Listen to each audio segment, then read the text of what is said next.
Pressure. Pressure to the Olas Ti is very important. This is Paul Edwards with Denmark Company. In today's training, continuing education, we'll be discussing pressure and its impact to the Olas Ti.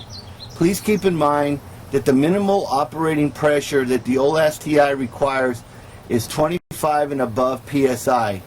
But for today's example and demonstration, we're using a inline pressure regulator that limits the pressure to exactly 25 psi and just a short amount of pressure higher than that. Once again, I am making it clear that it's only for the use of this demonstration that we're going to use that level of pressure. So, keeping that in mind, we will go into our principal discussion areas. One of the things that's little known or little understood is that head pressure will make a water-driven pump, whether it's the Olas, whether it's another different type of competitor pump that has water, that when water is rushing through the pump, activates or creates the flow rate that is required to siphon your chemistry through the tubing on into the Olas Ti or any other pump. Everyone knows the familiar sound of the Olas Ti pump moving, and as you can see right now, we're running our pressure at about 30 psi with the limited regulation. Okay, one thing that I want you to notice is, what are the oscillations looking like, or the cycles of stroke? As you can see that at 30 psi, we're looking at about one full stroke every 2 to 3 seconds. Okay, a full stroke is when the pump goes up and down, up and down, up and down. That's a full stroke, okay? Now, pressure will change or affect that stroke, okay? It not only affects the stroke on the inlet side, but it also affects the stroke on the outlet side. Right now, let's take a look and see what the outlet pressure is. Okay, as you can see, there's two gauges. The first gauge is your inlet gauge, and your second gauge is your outlet gauge. And as you can see there, we're looking at a pressure differential of, we've got 7 psi there, and we've got 25 psi there. So you do the math, we're approximately 13 psi difference if you're at 20 psi, or up until, if you're 25 minus 7, you're right there at 18 psi pressure differential. Okay, you see the little outlets of the water coming out, and by the way, we always use water when we're going to test or demonstrate something with our equipment. I'm going to empty those tubings because I want you to see that at a full strength, and this is at 10, 10, 10, and if you look at it up here, most commonly you hear us refer to X1 being the first one, X2 being the second one, and A1 being the third one of those adjustment knobs, and we're missing actually a piece of that adjustment knob, if you notice that. Now what I'm going to do is I'm just going to empty these tubing here for you, that you can go on and see what kind of same stroke, what kind of volume we're getting at 10 versus what we are at less. Okay, I'm going to pull this out and I'm going to empty it. I'm going to reduce this now down to about 2.5, where we're commonly use that, and I can see on the inlet where this hole is here on the inside, where that knob is falling out. I can see the hole that knob fills in. I can use that as a sight determination on that. So I'm going to go on and lower that down to about 2.5. And now we empty this and we take a look at that. You see the very small amount of A1 or acid that's coming out now. So all I did was moved it down to about 2, and it changed significantly that volume that's coming out of that tube. Now if I go back up to 10, look what happens. You see more volume going up. You see the more volume coming out. That right there is at about 6. That's about 6. Let me go on and bring this in a little bit closer and do that demonstration one more time. Okay, for those that have poor eyesight like myself, try to get this as perfect as I can. Let's try to do that one more time. We're going to lower it down to 2.5. I'm going to empty this. Lower it down to 2.5. There we go. That's the wrong way. You see how the volume changes as you adjust that knob? It becomes less volume, doesn't it? But as soon as I go up, see, that almost seems like nothing's passing, doesn't it? Okay? There is an amount that's going to pass, but it's because we're at 0, there's nothing really coming out. As I go up above 0, okay, I'm at about 2 now.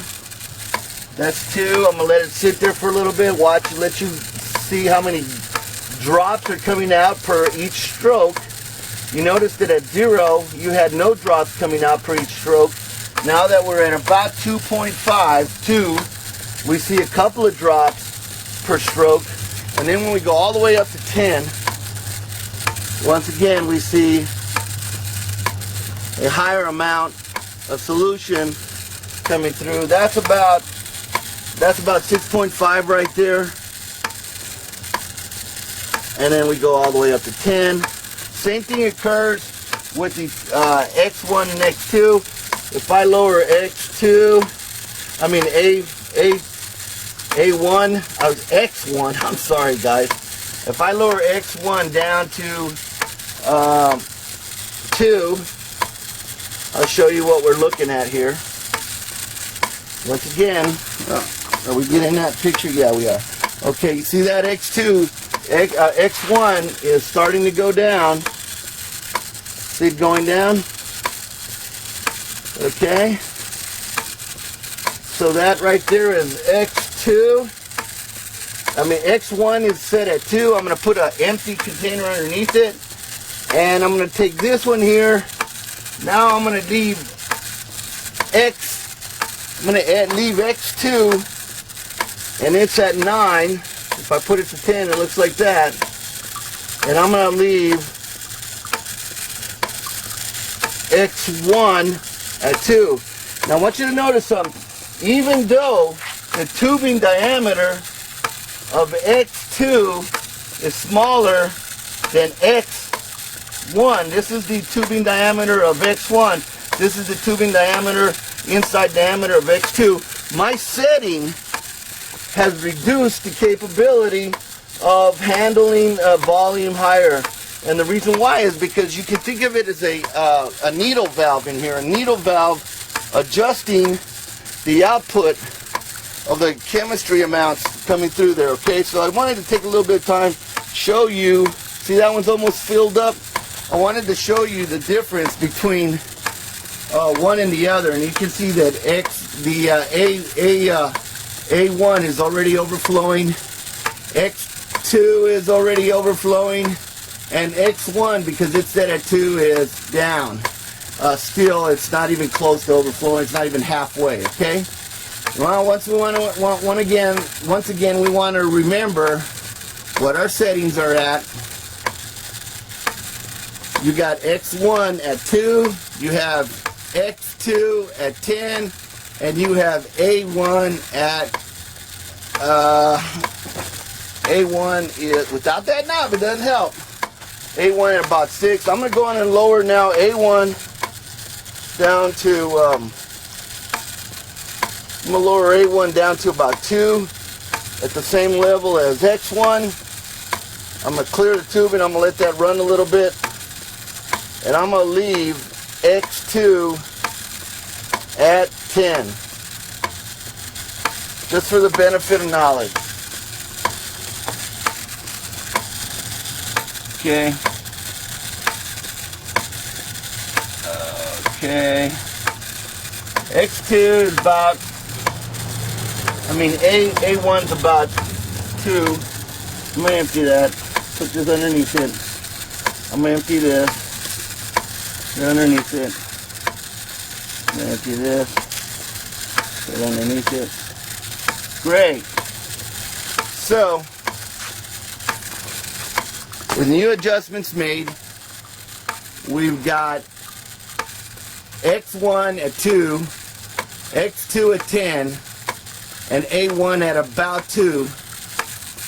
You can see empty containers in all of them, and you can see them filling up, each one at a different rate of filling up. Okay, it looks like I might have gotten X1 lower than I anticipated. So that's where we're at right now in our demonstration. Now, the purpose of this continuation was also to talk about the effects of pressure on the performance of the pump. As you can see now, and once again I want to remind you, with the differential pressure, is X2 feeding any chemistry out? Very small amount, as you can see. I want to remind you once again where our pressure is, okay? Our inlet pressure. Our inlet pressure is where the regulator meets the gauge, and the gauge meets the Olas Ti. Our inlet pressure is approximately 25-30 psi. I'll lower this a little bit. It just wants to keep coming up. And that's where we're at. The outlet pressure is this one right here. Okay, by now we're at 7. Hasn't changed much, okay? At about 25-30 psi, our outlet pressure across the pump is about 7 psi. Probably a good time to differentiate something else here. You got to understand that through the Olas Ti and all pumps that are water driven, there's going to be what's called a natural pressure drop. Okay, that's a natural operating pressure drop. I don't want to speculate what that is right now on this particular system, but what I do want to demonstrate is the head pressure, how head pressure affects that pump. I want you to notice something there. Okay, I've got two types of valve after that pressure gauge. The first one's called a stop valve, and the second one's called a gate valve. A gate valve is a type of valve that goes up and opens and closes with multiple turns to occur in order for that to happen. The gate valve is different, and I'm going to demonstrate what I'm talking about here. I'm going to keep the camera here for just a second. You might be wondering why I want to use a gate valve. Why would I want to use this right here? Is the stop valve, and you can see there it says stop valve, and you see this one here, it says gate valve. And generally speaking, it's just the amount of turns. In my opinion, it's just about the amount of turns that are taking place. Now, I fully opened both gate valves. Guess what happens? Okay, let's take a look at what happens. Okay, the pressure has dropped. Okay, fully opened both valves. You'll see that the pressure is dropped. I didn't do anything else but open up the valve, and you see that the outlet pressure has dropped. So that means there's no restriction of flow.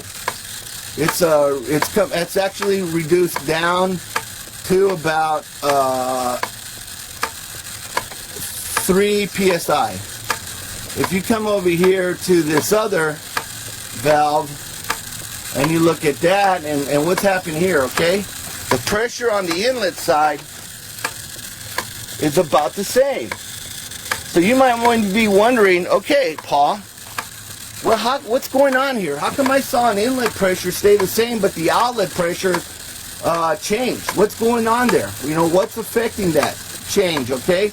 Well, what's affecting that change is the amount of pressure that this pump sees at the outlet side, okay? So that means that the more nozzles that you have that are restricted flow nozzles, the higher pressure you're going to have on the outlet side.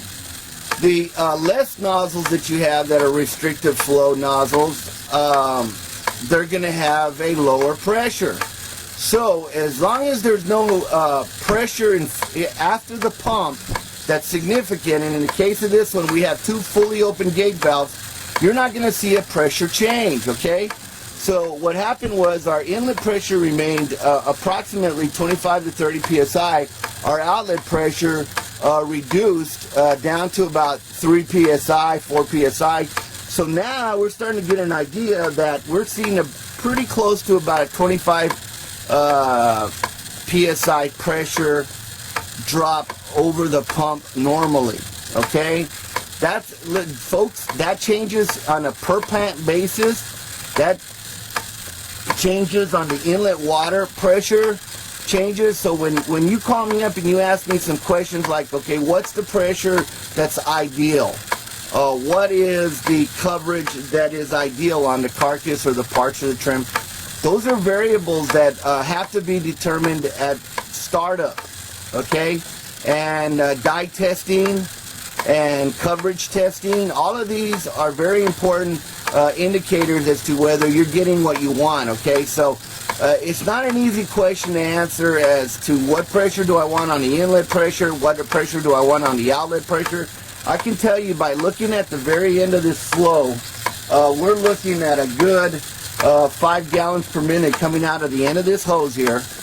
This hose right here, we've got a hose there that's connected. That's about a 5 gallon per minute flow rate coming through that. Those valves, okay? Now I'm going to see if I can go on and back up a little bit and try to include the pressure gauge and the valves in the same frame there, or the same picture, okay? First thing I want to do is I want to try to get close to determining what happens when you have a solenoid valve in your plant that's actuating the turning on, turning off the pump, okay? That's on your outlet side. You got a solenoid valve, okay, and we're going to let this be our solenoid valve. But I think the stop valve is as close to solenoid valve as we can get. Okay, I want you to see something. Okay, I've got that pump right there. You can see it going up and down on the left. You can see the pressure gauge on the middle. You can see that valve on the far right. I'm going to use that to demonstrate solenoid valve. And look what happens when we start to open and close the solenoid valve, okay? I'm turning clockwise, and this solenoid valve is starting to close the valve.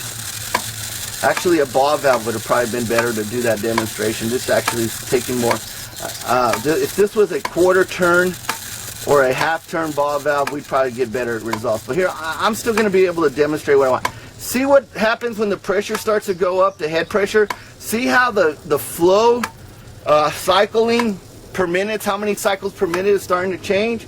That is because this valve is restricting the flow through this unit here. Okay, now what happens if, notice that the PSI now is at 15. Remember over here on the inlet side, I'm looking at the inlet side in your behalf, and we're still at between 25 and 30 PSI on the inlet side, so we're still there. All of a sudden our pressure's starting to shoot up. We're at about 15 here. We see our pump slow down considerably. Of course, when you have the pump slow down considerably, you also have the amount of fluid coming out of the tubing slow down considerably. So there is a effect that occurs that once your pump moves, its cycling of the pump is reduced. You see how it's reduced significantly now?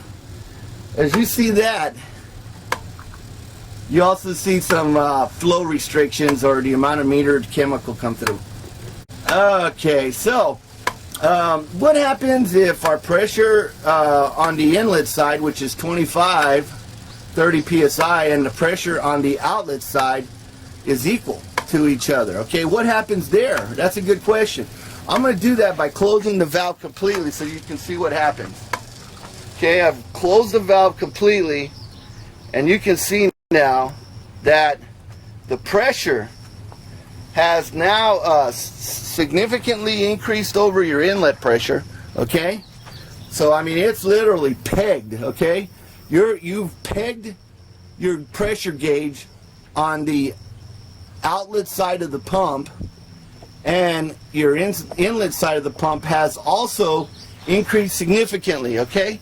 The effects of a fully closed valve and water pressure going to it inherently increases the pressure across the system. So you have your inlet pressure that went up to 60 psi. You had your outlet pressure that's pegged, okay? So once again, what I'm going to do now is I'm going to go on and open that valve, and we're going to see what happens when I start to open the valve, what happens to the inlet pressure, and then we'll see what happens to the outlet pressure. So I'm going to open up the valve now. Okay, we see our inlet pressure start to go back up to 25 to 30 psi, which it was. Okay, and now we see our cycles of the pump increase. Okay, with the cycling of the pumps increasing, guess what? We're filling up our tubing a lot quicker with a lot more volume of chemistry. And let me do that a little slower there. Start seeing it fill up. Yep. And then you kind of look over here at your pressure on the outlet side, and your outlet pressure is what? 7 psi. But remember what our outlet pressure was before when we didn't have a restricted valve flow. Okay, without the restricted valve flow, you actually see the pressure drop from 7 psi down to 3 psi. Okay? Okay, now what I'm going to do is I'm going to go to the gate valve, and I'm going to see what happens once again now with the gate valve. When I start to use the gate valve to restrict flow, what happens? Well, just like your stop valve, restrictive flow is going to affect your PSI, it's going to affect your cycling. You see your PSI starting to go up. It's now approaching 10. It goes to 15, goes to 20. Okay, now what I've done here is I've used my gate valve to anchor me in at 20 psi. Okay, at 20 psi, do you see how slowly the pump is moving? Okay, part of the reason that the pump is moving ever so slowly is because your inlet pressure and your outlet pressure are close to each other, and there's still a differential pressure. So if somebody asks me, Paul, what is the lowest amount of inlet pressure that I could be at, and what's the lowest amount of outlet pressure that I could be at in order to achieve flow through the pump, I guess the answer to the question would be you could probably be around 25 to 30 psi inlet. You could be at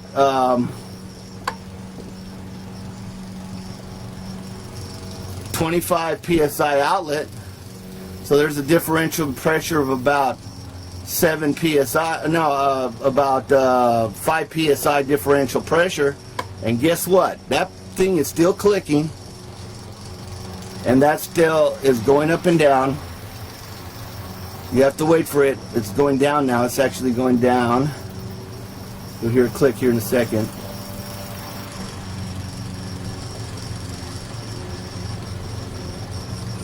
You hear that? You hear that click? It's going up and down very slowly, okay, with a differential pressure of 5 psi between the inlet and the outlet. Okay, and now let's go on and see what kind of chemistry is coming out. Okay, we're going to go down. You see that? It's going down, so that means that it's ever slowly pouring solution in there. Depending on what your pump settings is, it's ever slowly adding solution to your container there. So folks, that's pretty much the bottom line. Your inlet pressure and your outlet pressure makes a huge difference on the performance of your pump.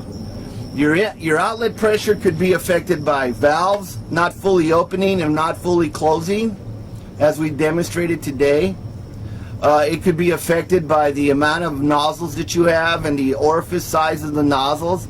Even though you have 25 psi coming in, if you have a significantly reduced orifice size and you only have a small number of nozzles, you can't push. You can only push so much through a certain hole size, even though of your pressure. So let's say, for example, if you have 4 nozzles, and those 4 nozzles have a 0.15 opening, 0.15 orifice diameter opening, and you're going to be running now, I guess, about 64 ounces a minute at that pressure. On this, that's a guess, but I could give you an accurate if you needed an accurate.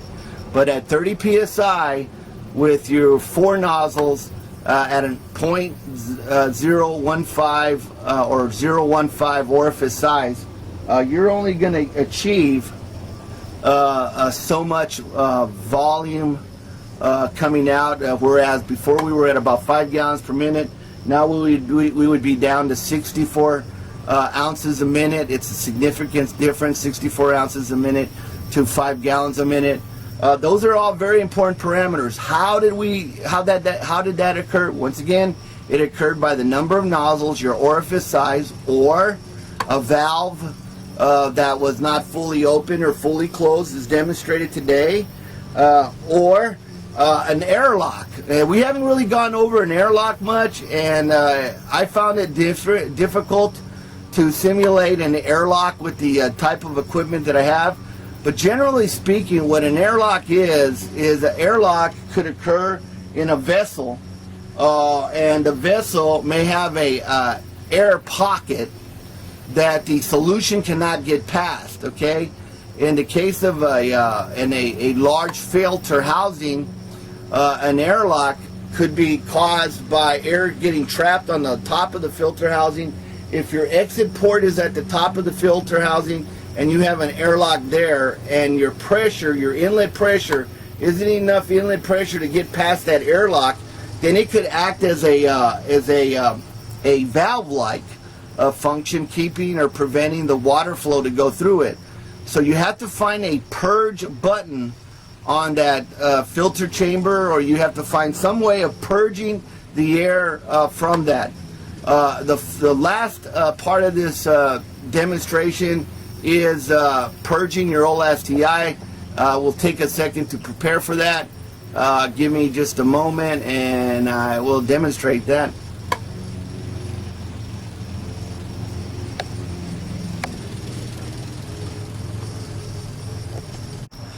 Okay, the final thing that I want to demonstrate is purging your system. Okay, I got a very low flow going through right now. What we want to do is, you got to remember that you don't want all your full flow of your water pressure to be centered around your Olas Ti when you try to purge your Olas. Okay, there's two places to purge your Olas, but you don't want pressure on the inlet side and the outlet side to be significant in order to purge it, because it could cause, you know, a lot of water to go in a lot of directions and wet people up. So you don't want to wet anybody. You don't want to do anything that's going to be considered dangerous. So my first recommendation is take a look at your pressure gauges. If you see your pressure gauge pretty high, okay, and I would suggest that 25 psi and greater is approaching high, and you look at this case, it's 40, and that's because your outlet pressure is high as well. Okay, that means that you have restricted flow through the Olas, and there's a pressure buildup occurring on the inlet and outlet side. So make sure that your valves are fully open in order to purge the Olas. Okay, so I'm going to go on and open both valves, make sure that they're fully open. You can see the pump come on up, you see it going up. Okay, now you may have a situation occur where your pump, it seems to be not moving even though you have a fully open outlet valve and you have a fully pressurized inlet valve, and you might say, man, I tell you what, I think I might have a pressure, an airlock in my Olas. Okay, well, take a look and look at your tools. Okay, so you're looking at your outlet tool. Your outlet pressure seems to be almost zero. Your inlet pressure seems to be almost zero. Folks, if you got an inlet pressure that's zero and you got the pump is moving because of the amount of pressure inlet and outlet, and this pump, as you can see, it's not making me an honest man by keep operating down at that low pressure. But you know, these pumps are pretty resilient, and it works. It tries to work in multiple pressure settings. But what I want to emphasize is we have what's called a normal operating manufacturer's recommendation on pressure. We want to keep you there, okay? So, purging the line. We're allowing a small amount of water to come in, low pressure on both sides, zero practically on one side and zero practically on the other. And now what I'm going to do is I'm going to show you how you purge the Olas Ti, okay? Take a slip joint pliers, slip joint pliers, channel locks, whatever you want to call them. Unscrew it, and as you see, water is coming out, okay? If there's any air trapped in there, the air is going to be removed at that point, okay? So you took out some trapped air there by opening up this valve. That's your purge in your line, okay? I'm finger tightening it. Same thing on the bottom. If you look at the bottom here, there's also another valve, okay? Same thing here, okay?